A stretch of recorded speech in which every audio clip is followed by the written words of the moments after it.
Here's a guy who used to be an atheist who became convinced that God exists. I've been a Christian for a few years now. I grew up an atheist, my whole household and whatnot.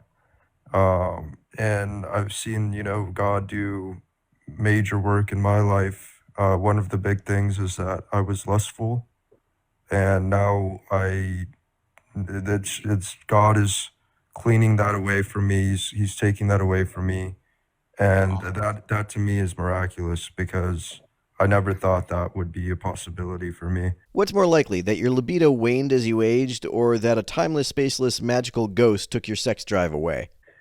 So it's amazing. I asked him, hey, please take away my lust. And I believe in the resurrection. I believe in that, and I think he came through and did that for me. So I have major respect for God and everything like that. It took surprisingly little to convince this guy, and he seems to have a pretty low bar for what counts as a miracle. That's so cool, man. Do you mind sharing like just a little bit about your journey from being an atheist to the place that you are today? Because I spend so much of my time thinking about how to build a bridge into the mindset of an atheist in an effective way for Christ. I don't think you're going to get that from this guy. Most atheists are not going to be convinced just because they suddenly find it easier to keep it in their pants. He's not going to be able to give much insight into the mind of the average atheist. And so I mean, maybe I have something to learn from you.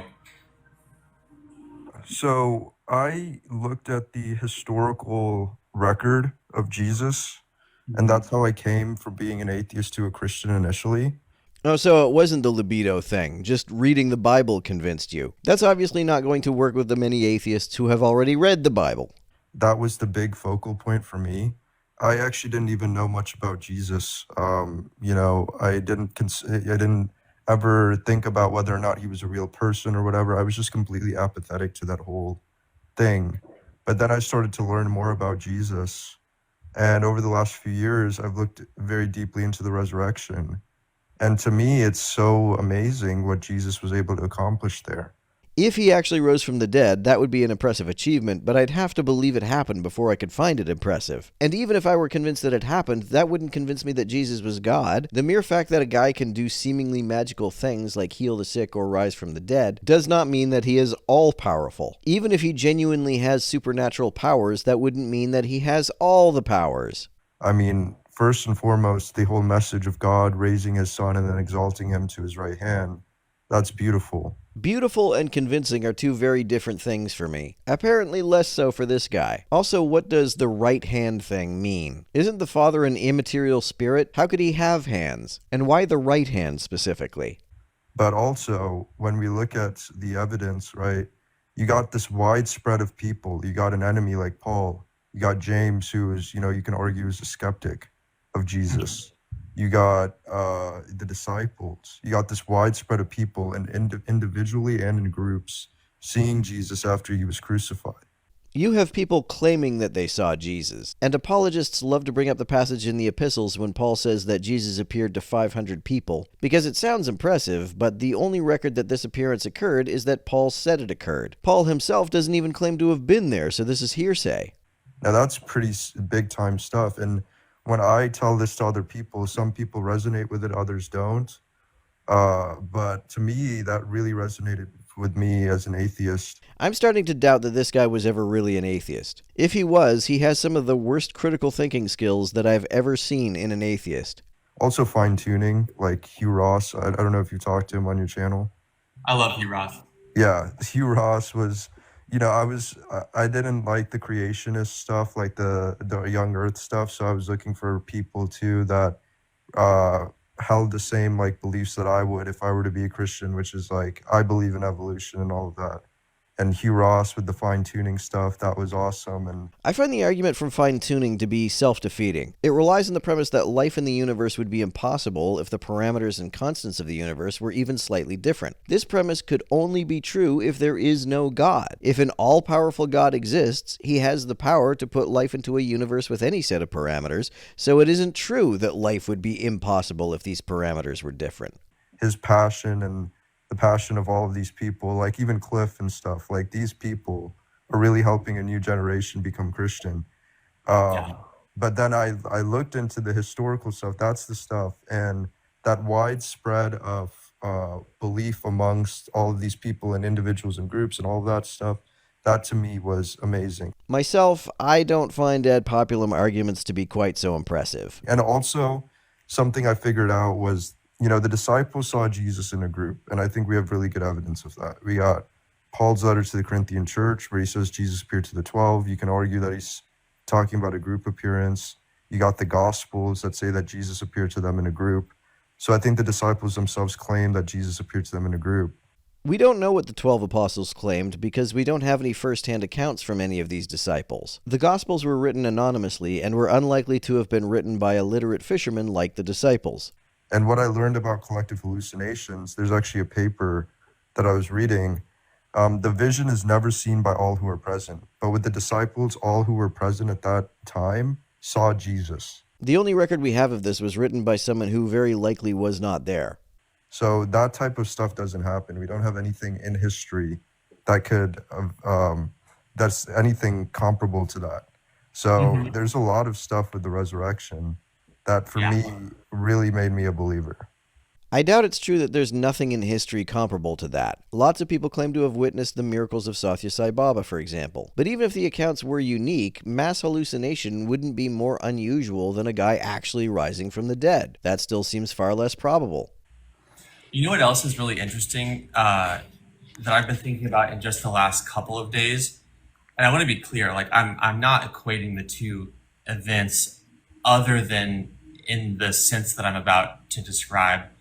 But I was thinking about how in the wake of someone being publicly unalived, the claim that that person isn't actually unalive is so offensive. Well, that would depend on the explanation. I could see it being offensive if it's accusing the person of committing a hoax, but if someone genuinely became convinced that they saw the guy walking around wounds and all, then I would just think that they've got a bit of a screw loose. I wouldn't take offense. Can you imagine if someone started saying that right now? It would be, it's so insensitive. It's so offensive because it's like, what are you talking? We're all in the middle of mourning and facing the reality of this. Why would you ever say that they haven't actually passed on? Well, one reason a person might say it is because they're having bereavement visions, which is a possible explanation for the claimed appearances of Jesus. Like this is such a grotesque interjection of the mourning process. It's actually sometimes part of the mourning process. And I was thinking about that just in the past couple of days as it relates to the resurrection of Jesus, and I was thinking about how that claim, especially for those who walked with him for 3 years and sat at his feet for 3 years, what would motivate you to say something so grotesque and insensitive unless you actually had seen him alive again? Well, you could be motivated by the belief that you saw him alive again. You could be motivated to say that because you had a convincing delusional experience. Right. And that struck me in a different way just in the past couple of days. Totally. And I think that even what the skeptical historians agreed that they saw Jesus risen. I'm not convinced that the stories of the supposed witnesses accurately reflect their experiences because they are not first-hand accounts. We don't know for sure that anyone ever actually claimed to see Jesus. The closest thing we have to a first-hand account is Paul saying that Jesus appeared to him, but the story of the road to Damascus in Acts says that Paul just heard a voice that claimed to be the voice of Jesus. That's such a common form of delusion that delusion is by far the most probable explanation. Of course they did. Of course they did. They won't say that they actually saw him risen. They'll say that they were having some dream or vision or something. But again, when you have these things happening in groups, and you have enemies, and you have his own family saying that they've seen him risen, that this is where faith comes into play. Do you believe that he actually rose, or do you think they were all having hallucinations? I suspect it's some combination of factors. Some accounts may be hallucinations, some may be fabrications, some may be cases of mistaken identity. All of these are more probable than a guy actually returning from the dead. That's what they tell us all the time. But well, you also have to combine theories. They stole the body and they they somehow got rid of the guards, and they rolled the stone away, and they hallucinated, and Paul hallucinated, and James the Or the folks who wrote the stories made them up, or they heard them from someone who made them up. I think it was some combination of factors, but that one explanation alone is far more probable than resurrection. And even if it was some wildly improbable perfect storm of many different factors that together created the legend of the resurrection, such a scenario would still be more probable than an actual resurrection. like Right. you have to combine all of these different theories together in order to account for the historic record. Yeah, Peter had a grief-induced hallucination, then told the disciples they had mass hysteria. Then James had a grief-induced hallucination, then Paul had a guilt-induced hallucination. I think it's a bit more probable that Paul hearing voices was a symptom of a form of psychosis rather than it being guilt-induced. Or he could have just been lying. Or they were all mentally ill, or whatever, right? Like, Right. what are we doing here, right? But yeah, I mean that's all I wanted to say, man. I just look in the resurrection a lot, and that to me is all I need. Even if I saw someone rise from the dead, that still would not convince me that they are God, because that doesn't logically follow. As Christopher Hitchens famously said, And it wouldn't prove that any of his moral teachings were thereby correct. Nor, if I was to see him executed one day and see him walking the streets the next, would that show that his father was God, or his mother was a virgin, or that his teachings were true, especially given the commonplace nature of resurrection at that time and place. After all, Lazarus was raised, never said a word about it. The daughter of Jairus was raised, didn't say a thing about what she'd been through. And the Gospels tell us that at the time of the crucifixion, all the graves in Jerusalem opened, and their occupants wandered around the streets to greet. So that it seems the resurrection was something of a banality at the time. Not all of those people clearly were divinely conceived. So I'll give you all the miracles, and you'll still be left exactly where you are now, holding an empty sack.